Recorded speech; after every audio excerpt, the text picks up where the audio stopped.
Good evening sir. Sir আমি সোমনাথ রায়, এখানকার manager. Good evening mister Roy. Thank you sir. Shopping মলের কাজ কত দূর এগিয়েছে? ইনঅগ্রেশনের সমস্ত কাজ কমপ্লিট? স্যার মানে কাজ চলছে স্যার, তবে কাল ফার্স্ট হাফের মধ্যে সব কমপ্লিট হয়ে যাবে। বাই দ্য ওয়ে, আমাদের ওয়ার্কশপে অ্যাপ্রেন্টিস ডিজাইনার নেওয়ার বিষয়টা কত দূর এগোলো?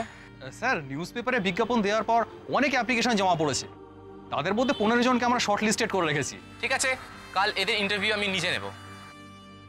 আমার ইমিডিয়েটলি এমন একটা ডিজাইনার চাই যে তার ইউনিক ডিজাইন দিয়ে এসবি গার্মেন্টসকে একদম টপে নিয়ে যেতে পারবে, একদম টপে।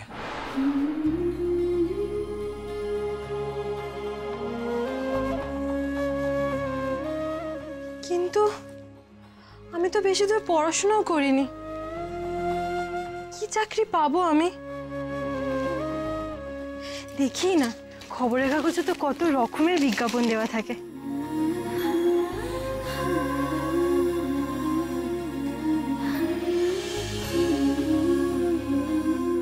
শাড়িতে ডিজাইন করার কাজ,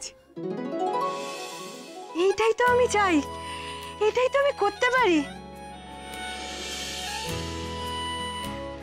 বাবা, নিতাই কাকা, বিশু কাকা সবাই তো বলে আমি খুব ভালো হাতের কাজ করি।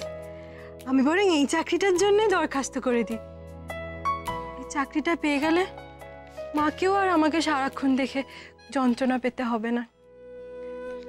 আর রোজগার করে তো আমি নিজের দায়িত্বটাও নিজে নিতে পারবো। আর সব থেকে বড় কথা, আমি নিজের পছন্দের মতো কাজটা করতে পারবো। আমি বরং কালকেই যাব ইন্টারভিউ দিতে। এই চাকরিটা আমার চাই। কি বললি তুই? হ্যাঁ মা, এ কি বললি তুই? কি রে, চুপ করে আছিস কেন? বল না রে মা, এই তুই বিড়বিড় করে কি ইন্টারভিউয়ের কথা বললি? হ্যাঁ বাবা, আমি কাল কলকাতা যাব ইন্টারভিউ দিতে। এই দেখো বাবা, এসবি গার্মেন্টস থেকে ওরা একটা চাকরির বিজ্ঞাপন দিয়েছে। ওরা শাড়িতে জামা কাপড়ে ডিজাইন করার জন্য শিক্ষানবিশ ডিজাইনার চাইছে। চাকরিটা যদি আমি পাই। এত অভিমান? হ্যাঁ রে মা, তুই এত অভিমান করেছিস যে তুই বাড়ি থেকে বেরিয়ে চাকরি খুঁজতে যাচ্ছিস? সব সব হয়েছে মনোরমার জন্যে। তুই তোর মায়ের কথাগুলো শুনতে পেয়েছিস, তাই না রে মা? আমিও দেখছি তারা। মনোরমা! বাবা! মনোরমা! বাবা, তুমি আবার এর মধ্যে মাকে কেন টানছো? তুমি এসো, তুমি এইদিকে এসো। আর আমি কি তোমাকে বলেছি যে আমি মায়ের ওপর অভিমান করেছি? দেখো বাবা, আমার কবে বিয়ে হবে না হবে সেই আশায় বসে না থেকে আমি যদি একটা চাকরি করি। কিন্তু মারে, আজ পর্যন্ত তো কখনো তুই চাকরি করার কথা বলিসনি মা, তাহলে আজ কেন বলছিস? ওই পাত্রপক্ষ চলে যাওয়ার পরে তো তোর কোনো চিন্তা নেই। তুই দেখে নিস, আমি হচ্ছে ঢের ভালো পাত্রের সঙ্গে তোর বিয়ে দেবো। ওই রকম স্বার্থপর লোভী পরিবারে আমি তোর বিয়ে দেবো না। পারবে না।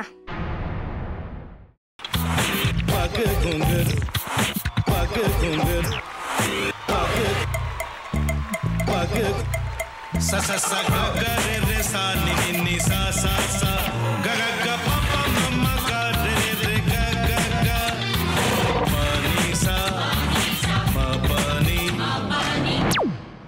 re re re re re re re re re ga re ga re ga re ga re ga pa pa pa pa pa ma ga re sa ni da ba sa pa ma ga re sa ni da ba sa pa ma ga re sa ni da ba sa